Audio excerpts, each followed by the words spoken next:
আর একটু পরেই ভোর হয়ে যাবে, রাতের অন্ধকারও দূর হয়ে যাবে। কিন্তু আমি সবার জীবনের অন্ধকার কেন দূর করতে পারছি না ঠাকুর? এখানে যে কেউ ভালো নেই। গ্রামের মানুষদের আমি কথা দিয়েছিলাম, খরা দূর হবেই রথ টানলে। আজ রাত পোহালে যে উল্টো রথের পুজো, আজ বৃষ্টি হবে তো, নইলে যে আমি সারা গায়ের কাছে মিথ্যেবাদী হয়ে যাব।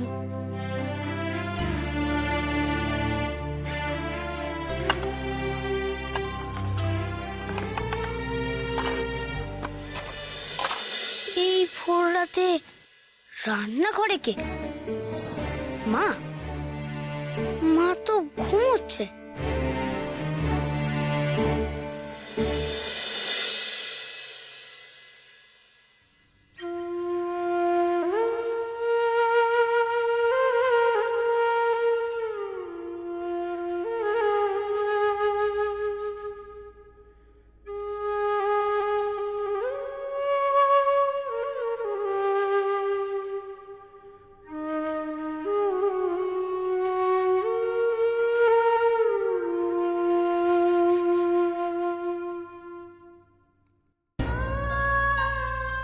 এটাও ফাঁকা,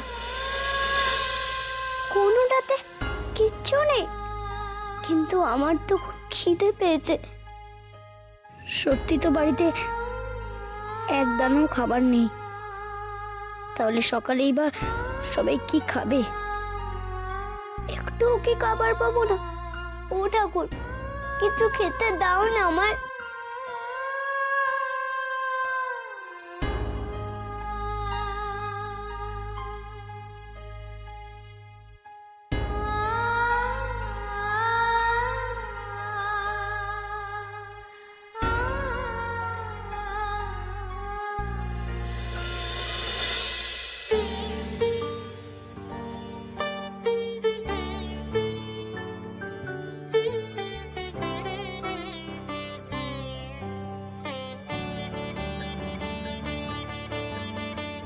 এই বাতাসাটুকু খেয়েই নয় জল খাই।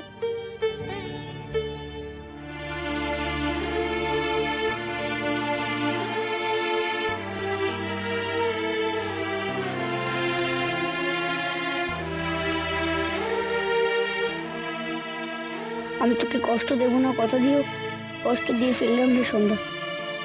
আমার মায়েরও যে বড় কষ্ট হয় সন্তানদের পেট ভরে খেতে না দিতে পেরে। না না, আজ নয়, আজ থেকেই আমাকে কাজে লেগে পড়তে হবে।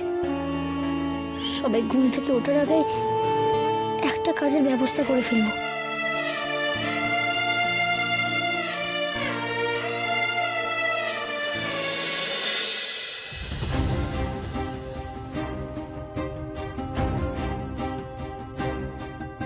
যাক, মা কবেই ঘুমাচ্ছে।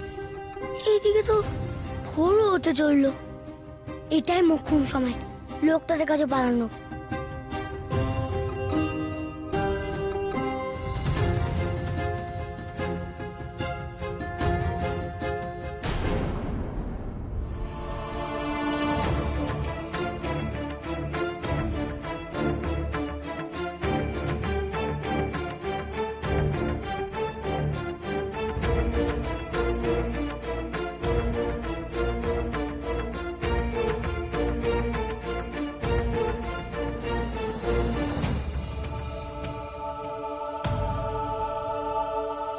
তোমায় কষ্ট দিতে চাই না মা, কিন্তু তুমি আমায় বিয়ে দিলে আমার যে কষ্ট হবে সেটা যে কেন তুমি বোঝো না। লোকনাথকে ছেড়ে আমি থাকতে পারবো না, তাই তো পালাচ্ছি। আমাকে যে সন্ন্যাসী হতেই হবে। রাগ পড়লে আমাকে ক্ষমা করে দিও মা।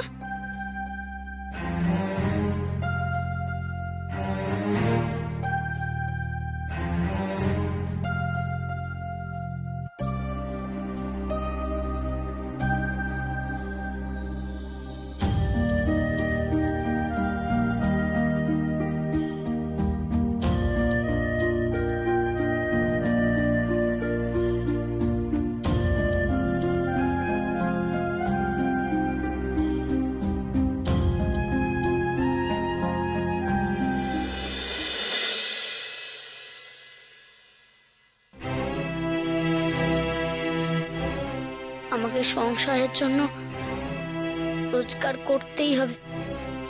এছাড়া যে আর কোনো উপায় নেই সবার দুঃখ কষ্ট দূর করার।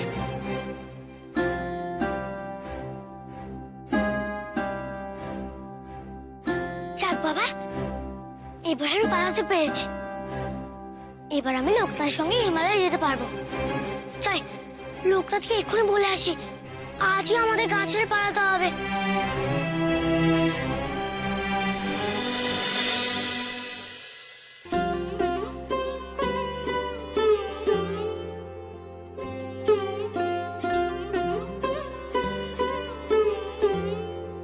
তোর নাম নিতে নিতে দেখা পেলাম রে। এত ভোরে তুই কোথায় যাচ্ছিস? তোর কাছে। আচ্ছা, তুই কি সন্ধ্যাকে নিয়ে ফিরেছিস ভাই? হ্যাঁ। জানিস, আমিও ভেবেছিলাম তোর সঙ্গে যাব, কিন্তু এইদিকে যা কাণ্ড হয়েছিল তুই তো জানিস না। কি হয়েছে? উফ, শিব ঠাকুর আমাকে জোর বাঁচিয়েছে রে। আরে, ও তো শিবের সঙ্গে বিয়ে হচ্ছে, আমি আর দেবো কেন? আজ তো আমার গায়ে হলুদ লাগার আগে শিবের গায়ে হলুদ লেগেছে। সেই হলুদে তো আমার পাঠালো। এ তো ভালোই হলো একদিক দিয়ে, পাত্রী আমাদের মাঙ্গলিক ছিল। স্বয়ং মহাদেবের সঙ্গে বিয়ে হলে মেয়ের মাঙ্গলিক দোষ কেটে যাবে। আমাকে জোর করে বিয়ে দিও না বাবা। তোর বিয়ে আমি দেবো না বাবা, তোকে নিয়ে যাবো বলেই তো তোকে আটকানো। তোমার বরকে ধরো।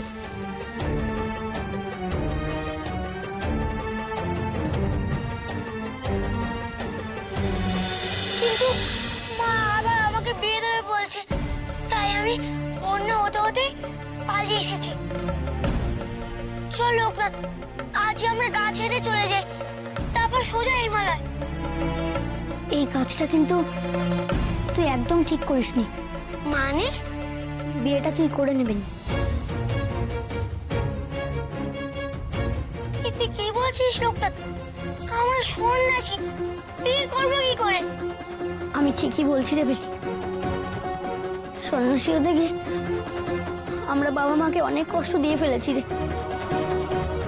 সন্তানের তো কর্তব্য বাবা মায়ের কষ্ট দূর করা। আমি তো সন্ন্যাসী হয়েছিলাম সবার দুঃখ কষ্ট দূর করার জন্য। এসে তো দেখি সবাইকে আরো বেশি করে কষ্ট দিয়ে ফেলেছি আমি। তাই এই গা ছেড়ে আমি আর কখনো হিমালয়ে যাব না। আমি বাড়ির জন্য রোজগার করব, বাবা মায়ের কষ্ট দূর করব। কি বলে তুই? হিমালয় যাবি না? না, আমি কাজে যাব। তুই বাড়ি ফিরে যা। তুই কাজ এসেছিলি মায়ের অনুমতি নিতে, সেই কাজ না করে তুই অন্য কাজ করছিস। এটা কি ঠিক হলো লোকনাথ?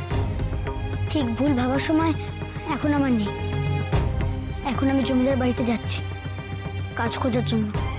আমাকে আর আটকাস না।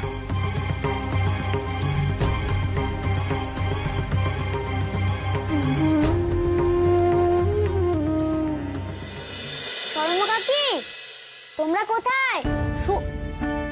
লোকনাথ, বাবা তুই সাত সকালে? ও, তুই তো সন্ধ্যার গায়ে গিয়েছিলি, এখন ফিরছিস বুঝি? না না, ফিরেছি তো কাল রাতে। কুরুমার অসুখ বলে সন্ধ্যাকে ও বাড়িতে থাকতে দেয়নি। সন্ধ্যা এখন আমার মায়ের কাছে আছে। বাবা, এই অভাবের সময় তুই মেয়েটাকে গায়ে নিয়ে চলে এলি। মানছি ঠাকুরমশাই আর কমলার হৃদয় অনেক বড়, তবে এই অভাবের সময় তুই নিজেদের পেট চালানোর মতন অন্ন জুটছে না, আর তুই আবার একটা মুখ বাড়ালি।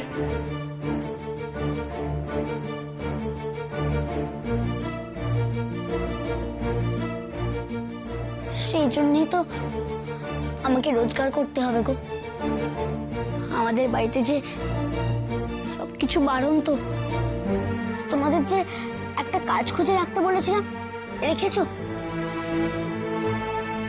তুই আমাদের সন্তানের মতন বাবা, তোকে দিয়ে কি করে কাজ করাই বলতো? আমাকে তুই ক্ষমা কর লোকনাথ। অমন বলো না গো, আমাকে একটা কাজ দাও না, তোমার দুটো পায়ে ছি ছি, এ কাজ করিস না। তুই যে ব্রাহ্মণ সন্তান, আর আর তুই সন্ন্যাস নিয়েছিস, তুই আমার পায়ে হাত দিলে তো আমার পাপ হবে বাবা। করিস না এমন কাজ। না গো, আমি আর সন্ন্যাসী হব না। আমাকে একটা কাজ দাও না গো, নাহলে আমি আমার পরিবারের, গুরুমার সবার দায়িত্ব কি করে পালন করব?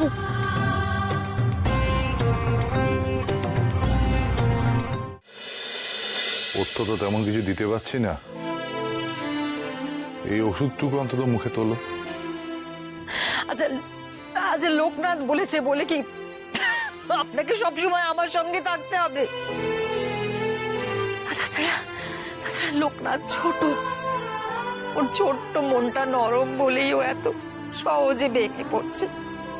কিন্তু আপনি তো ওর গুরু, আপনি ওকে কেন বোঝাচ্ছেন না যে এই সমস্ত দুঃখ কষ্টের ঊর্ধ্বে উঠেই ওকে দশের মঙ্গল করতে হবে, সাধনা করতে হবে? লোকনাথ বয়সে ছোট হতে পারে সর্বমঙ্গলা, কিন্তু তার বোধ, তার বিচার ক্ষমতা অনেকের চেয়ে বেশি। কিন্তু একদিন তো আপনিই বলেছিলেন যে লোকনাথ দশের মঙ্গল করার জন্য জন্মেছে। তাহলে এই চার দেয়ালের মধ্যেও কেন আটকে থাকবে, কেন? আর তাছাড়া আমি আমার শরীর বেশ বুঝতে পারছি, আমার দিন শেষ হয়ে এসছে, আমি আর বেশি দিন বাঁচবো না।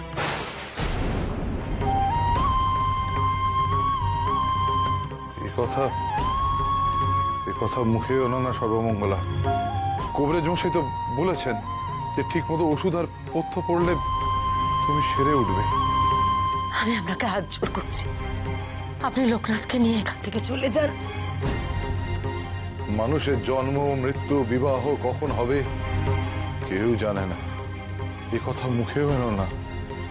আর তাছাড়া আমি লোকনাথকে জানি, আমি ওকে চিনি, ও কারোর কথা শুনবে না। লোকটা তো আমার কথা শুনলি না গুরুদেব, ওর মাথা পুরো খারাপ হয়ে গেছে।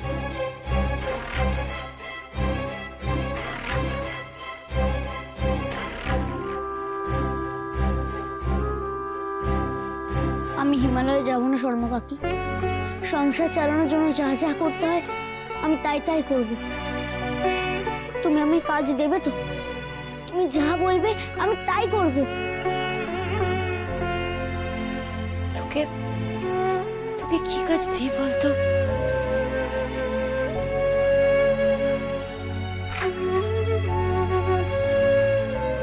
যজমানি করবি লোকনাথ?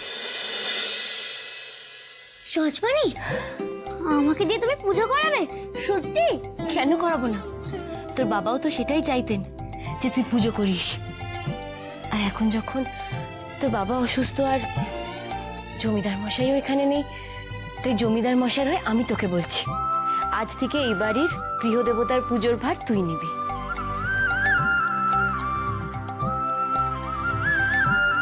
আর আজ উল্টো রাত, সবাই পুজো দেখতে আসবে। তুমি ঠাকুর সাজিয়ে ডাকো, আমি আসবো পুজো করতে, আমি আসবো। আরো কয়েক বাড়িতে পুজোর কাজ পেয়ে গেলে সবার দায়িত্ব আমি নিতে পারবো। তুমি দেখো ঠাকুর, আমার সংসারটা আমাকে বাঁচাতেই হবে। আমি আসি গো। লোকনাথ চাইছে সংসারী হতে, কিন্তু আচার্য মশাই যে বলেছিলেন ওর কুষ্ঠিতে সন্ন্যাস যোগ, ও কি করে সংসারে আটকে থাকবে? লোকনাথ বলেছে ও সংসার করবে, সবার দুঃখ কষ্ট দূর করবে। তাহলে ও হিমালয়ে যাবে কখন? আর আমি বা কি করব? ওকে একটু সময় দে বেনি, একটু সময় দে। লোকনাথই স্থির করবে ও কি করবে না করবে। কষ্ট করে বিয়ে বন্ধুর করে পালিয়ে এলাম সন্ন্যাসী হওয়ার জন্য। আর লোকটার কিনা সংসারই হবে, সে হয় না। ও গুরুদেব, তুমি চলো না, একবার লোকনাথকে তুমি বোঝাবে। আমি তাকে কি বোঝাবো? কেন? ওকে হিমালয়ে যাওয়ার কথা, সাধনার কথা মনে করিয়ে দেবে। আর বলবে এই গায়ে ওকে আর থাকতে হবে না। এবার আমার বাবা মা একবার ধরলে আর কিছুতেই ছাড়বে না। ওরে বেনি, তুই তো লোকনাথকে ছোটবেলা থেকে চিনিস। ওর পিছু টান বড় গভীর, সেটা কেটে বেরোতে ওর সময় লাগবে। ওর মনটাকে তৈরি হতে দে বেনি। এখন লোকনাথের যেন সুমতি হয়, ওর যা করণীয় ও যেন খুব শিগগিরই সেটা অনুভব করতে পারে। এই চার দেওয়ালের ঘর গেরস্থালির এসব লোকনাথের জন্য নয়। ওকে পথের দিশা দাও ঠাকুর, পথের দিশা দাও। আমি তাহলে কি করবো গুরুদেব? অপেক্ষা। আমি জানি লোকনাথ শিবকল্প মহাযোগী হবে, তাই স্বয়ং দেবাদিদেব ওকে ঠিক দিশা দেখাবে। আমরা শুধু সেই শুভক্ষণের অপেক্ষা করতে পারি বেনি, এর বেশি আর কিচ্ছু করণীয় নেই।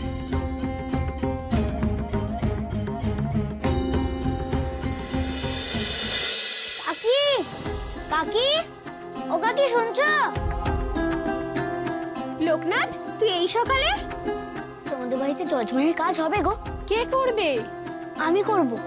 ওগো শুনছো? দেখো লোকনাথ কি বলছে। ও বলছে আমাদের বাড়ি নিত্য পুজো করতে চায়। লোকনাথ পুজো করতে চাইলে ওর থেকে ভালো পূজারি কি আর পাবো নাকি? তুই কবে থেকে পুজো করতে চাস বল? আজ জমিদার বাড়িতে তো উল্টো রথের পুজো।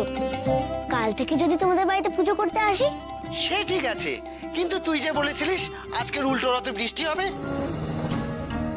কই আকাশে তো এক ফোঁটা মেঘও দেখছি না। ঠাকুরকে বলবো গো যাতে বৃষ্টি হয়। এখন আসি কেমন? তুই পুজো করবি? এতে আপত্তির কি আছে? তবে জানিস তো, বৃষ্টি হয়নি বলে গ্রামের সব বাড়ির মতো আমার বাড়িতেও বড় অভাব। শীতে তো তোকে কি দেব নিজেই জানি না। আজ তো উল্টো রথ, আজ বৃষ্টি হবে তো? ঠাকুর, তুমি আমার কথা রেখো। আমি যে তোমার হয়ে সবাইকে ভরসা দিচ্ছি। ঈশ্বরের উপর ভরসা রাখো গো, বৃষ্টি হবেই। মা, ও কি ঘরে নেই?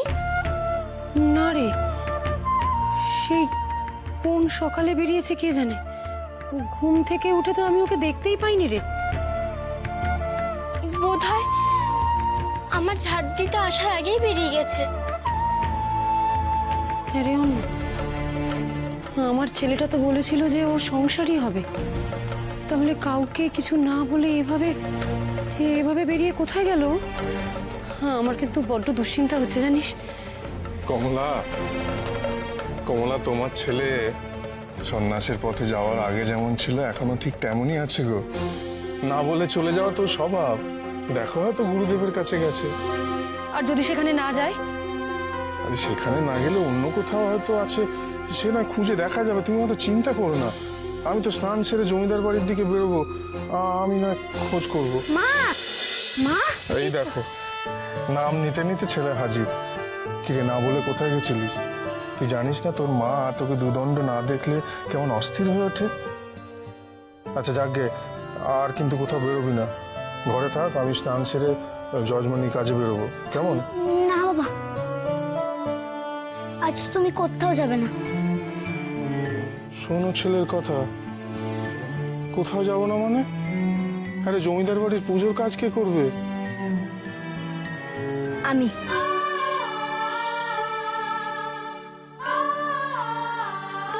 তুই পুজো করবি? হ্যাঁ মা, আমি শর্মা কাকিকে জানিয়ে এসেছি। আজ থেকে বাবা বাড়িতে বিশ্রাম করবে আর আমি যজমানির কাছে যাব।